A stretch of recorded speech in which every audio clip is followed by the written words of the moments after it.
Good evening. I would like to thank Sculpture Network to give us artists here the chance to show our work at the Hofcafé in Lente today. When we visited Hartmut Stilo's studio today, he said that he makes his life really difficult with the two most difficult materials to sculpt in, i.e. steel and granite. Well, I made my life even more difficult with the materials steel, granite, and I also include glass in my sculptures. In my work, I try to combine all the different materials so that they keep a careful balance. I try to create a unity, bringing together the fragile and the strong, the penetrable and the impenetrable, the see-through and the dark, full material. The pieces are normally fixed like a carpenter would fix wood together, so I try to avoid to use glue. Here you see a seated figure which gave me huge problems. When I blow glass, I cannot blow bigger than 2 or 3 feet. And I wanted to make immaterial figures as clear and pure as possible. So then I found the solution of making the figures now out of space, and the space around it is the bronze or the stainless steel. This is a kneeling figure, and it might be explained like that. There's my dog. She's always with me in England. That's to explain how the figure works, and it's modeled on me. This is a welcome figure I made for a town nearby in England, and I put them on the hill, and I see them like that on the hill with the sunlight behind it, and that's all. Thank you.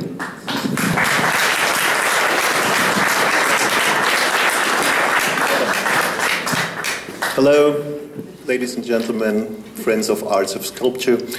My name is Toyo, and I'm doing my concentrate for sculptures on movement, because I think the third dimension, if time stood still, nothing would move. So my objects have the concentrate on movement.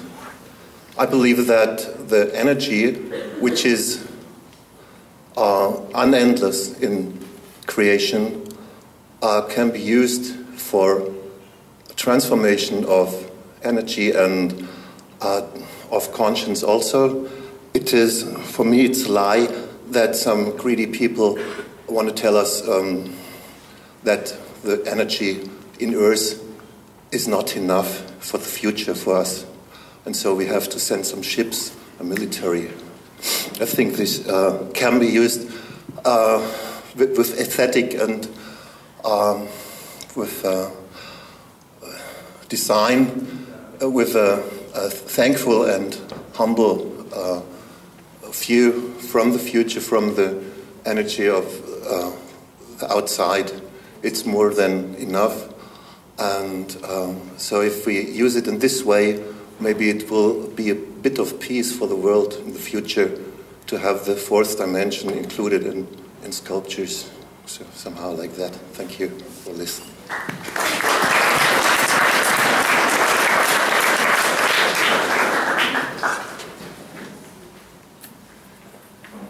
Good evening all together. And, my works are divided in individual work as well as construction and construction of spaces. Most of the pieces are in wood and metal, and sometimes they are in movement. The following is this is an empty space, and I ask sometimes when I construct a space. This is the piece in movement. It was a parcours in Brussels. I went to a quartier in Brussels with this sculpture, and I asked, what makes a place? What has happened here? What impressions have emerged? Which tracks, which breaks and spaces are visible? These questions are crucial for my projects and also for the choice of material. Some pieces are in metal and some in wood. And it's construction and deconstruction in this piece. This is a performed process work with construction and deconstruction. And sometimes I create unknown manuscripts from metal, is a movement video. And also I construct unknown spaces in this photography. Thank you very much, and ask me if you want.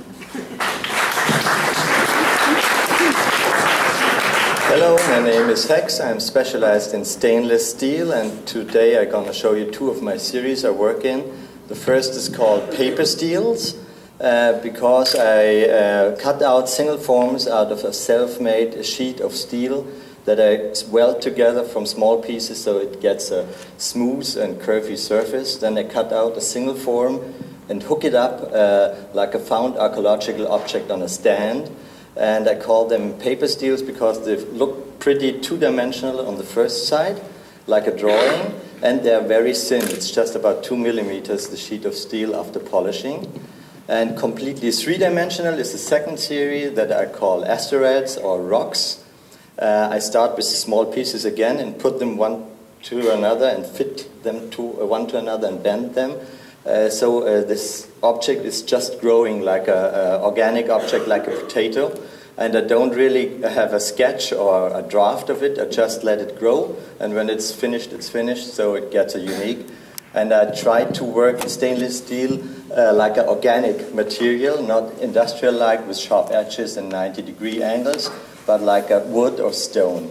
And stainless steel, in difference to normal steel, is connected to the light by polishing. So you have the connection with the light, and you don't find that in normal steel. Thank you.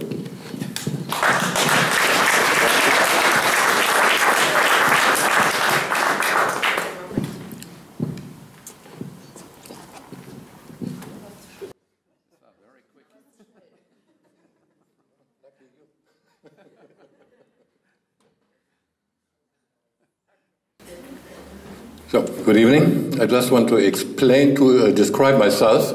I would call myself as a nomad in art. That means 30 years ago I left Germany, lived and worked in countries all over the world, from Asia, Nepal, Thailand, through North Africa and United States. The only thing which was possible, there was not a real studio, so my studio had to be inside and the nature. Because of this relation, it was absolutely clear, how can I find the inside connection from myself towards the world? How can I make the peace between me and the world, and how can I connect the reality with abstract way of thinking? That means I have different social aspects, sculpture aspects, and aesthetic aspects. The concentration now is I'm swinging between Spain and Mecklenburg. Still with the same questions I can concentrate now on is the inside world and the outside world. Well, in all its different shapes and tries, you can see. Thank you.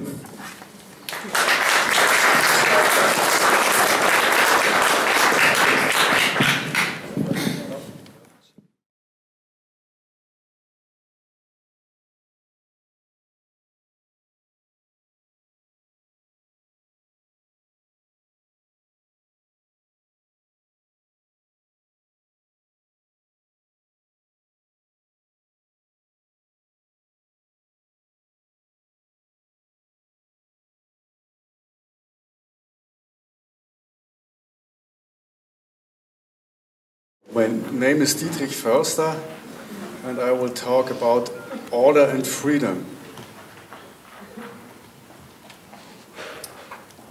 My works arise as an answer to their surroundings.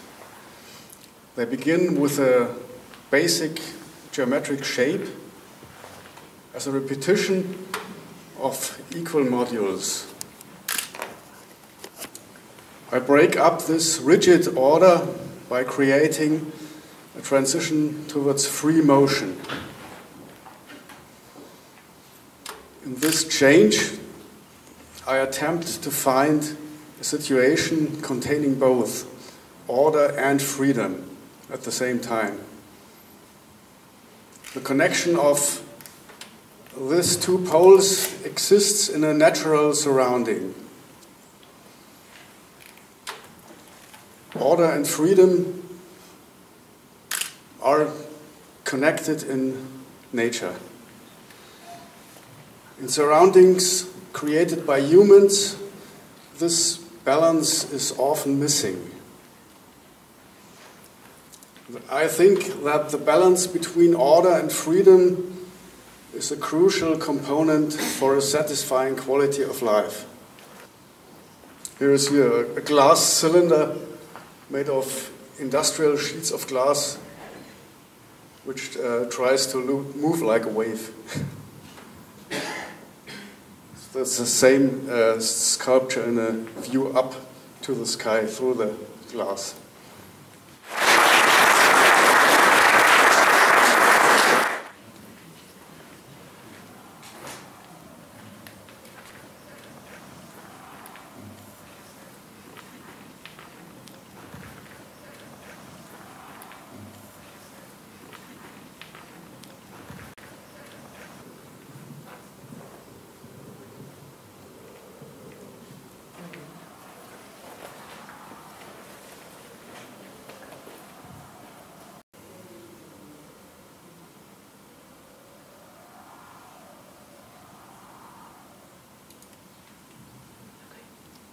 I use light on a sculpture to express what is invisible and ungraspable.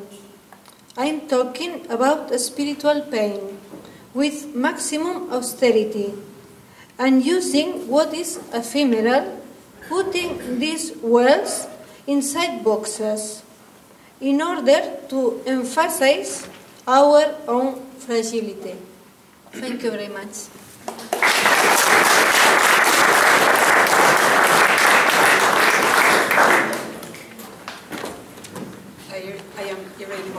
And I come from Berlin. Okay.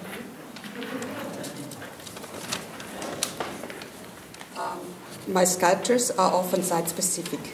This can be a natural environment as well as architecture. When I develop a new project, I like to experiment with ideas, meanings, and different materials. I am open to any media and technique to transform a specific idea. Depending what I want to realize, I work with paper, wood, natural material, metal, or polyester. Places inspire me very much to develop new works, which relate to this special situation of a location. This is always a challenge for me. Color plays an important role in my work, and many of my previous sculptures deal with the yellow color, which is a symbol for the light, the sun, and the south. In this way, I have created many installations and sculptures with lemons and with lemon trees. They are a visible expression of my longing for the southern countries. A new topic in my work is networking. It plays an important role in all parts of our life. My networker sculpture represents this. On the contrary to the most popular networking on the internet, I transmit the idea with a big, archaic-looking spider. There are many interesting aspects in networking which may find their expression in various ways and forms. In communication, the spreading of ideas, the exchange, and to connect with others. Thank you.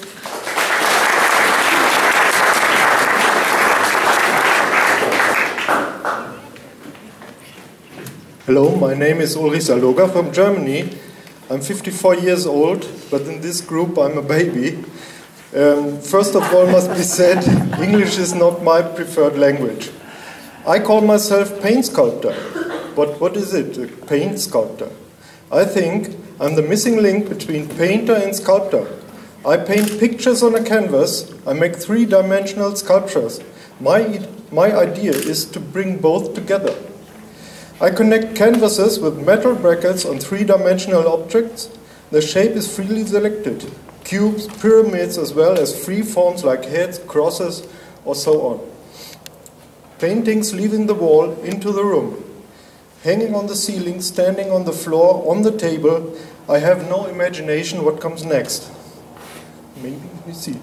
You can put on acrylic paste, gessos and colors you like. These objects are very, very light, much more lighter than, for example, made of wood. It's very easy to hang them on the ceiling, even in churches, great halls or high museums. Okay, but what's my personal opinion? What's the reason I'm standing here today? Not fame and honor, not getting exhibitions, no people buying or selling these objects. It's the idea. You may Google it, there's no book about it, no famous artists use it, so I have to spread it myself. I want the chance to teach, giving back what I have found. I need people who know what I'm talking about. I want to bring my knowledge to students, academies, to all the painters who want to leave the wall. Thank you.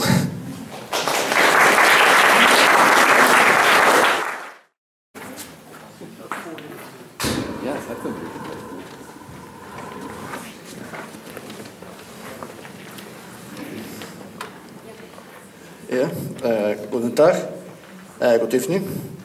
My name is José Antonio Asensio.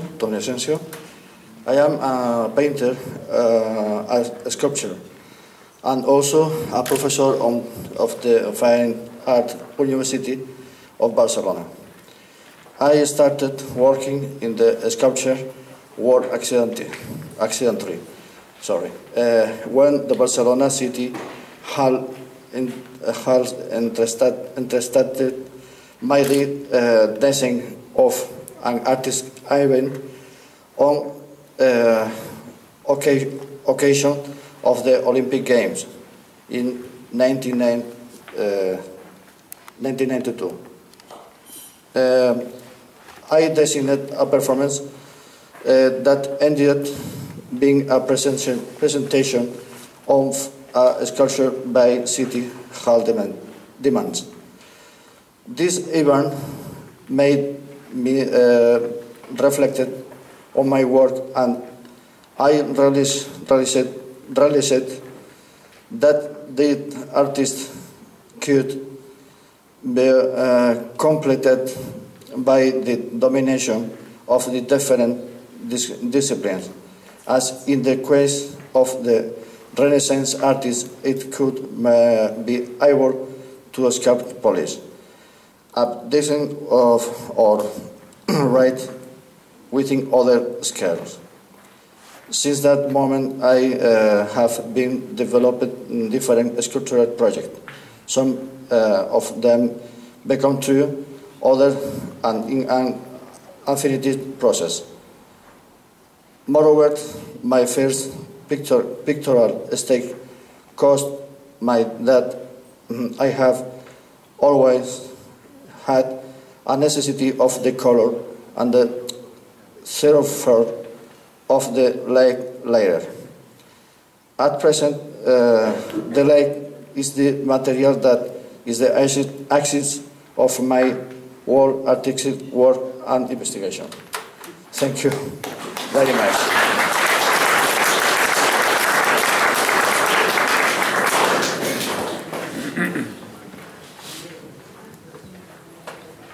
Hello, my name is Susan Williams. I'm a London-based sculptor working with site-specific installation. Sometimes I make works that move in the wind, and I develop these as videos. Both the light and the architecture surrounding the work are very important and have a defining influence. I use everyday materials, exploring their intrinsic properties. I do this by making what is already there in the material more visible. Sometimes this, what does it do? This captures other things that we don't normally see, for example, the light or flatness or the potency of a colour. At times, illusions such as floating and effervescence reoccur in my works, and this makes links to the magical and the metaphysical. The works on the screen today are made from cocktail sticks, foam floats, IKEA curtains, plastic party cups, bubble wrap, chairs, scaffolding foam, household insulation foam, and cake cases. I think that's it. Those are the chairs. Thank you very much.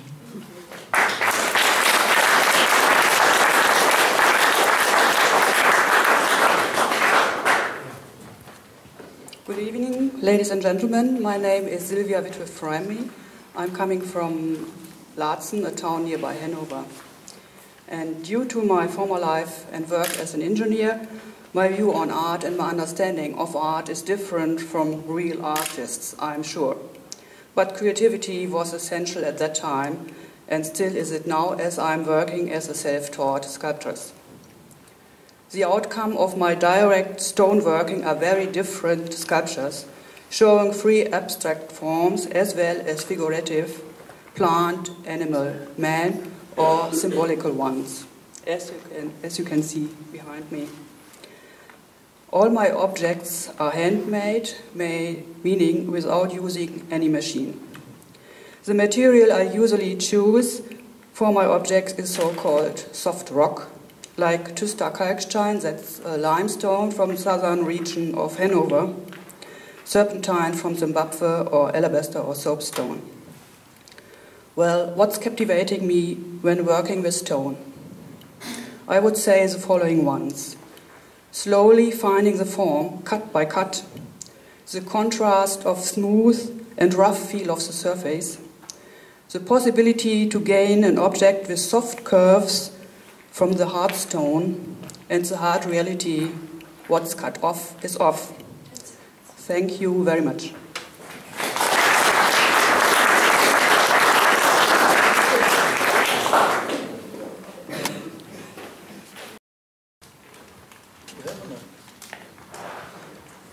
Okay, I thought we have a sound. My name is Noam Ben-Jacob. I'm living in the Netherlands for the last 27 years. I took once wrong train and I got stuck there. I'm very busy in my work with movement. It is an essential part of my creativity. In 1985, I created a body of work, 8 different work, which are very much between body and object and the relation for those two, and with the intention to create through that a one unit, which is combination of body and the work together.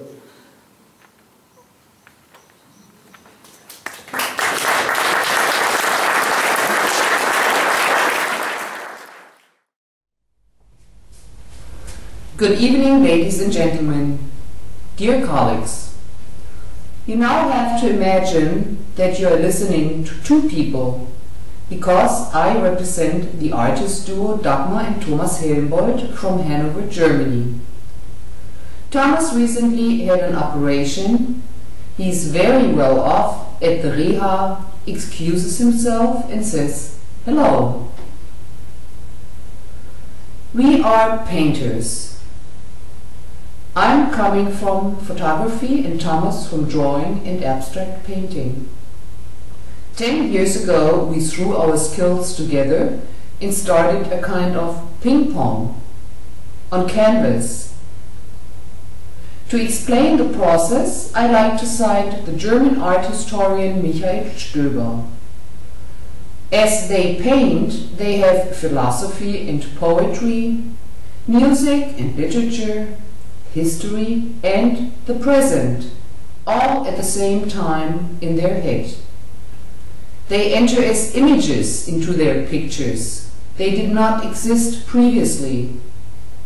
These ideas form as they paint. They do not form the painting. The thoughts develop out of the work process, not the work out of the thoughts. This then is exactly what makes the Helmholtz painting so vital and full of energy. And here I give you an example of what results in abstract painting when we were intrigued with archaic impressions for a series of some of our canvases. The Venus of Willendorf. Thank you, Sculpture Network.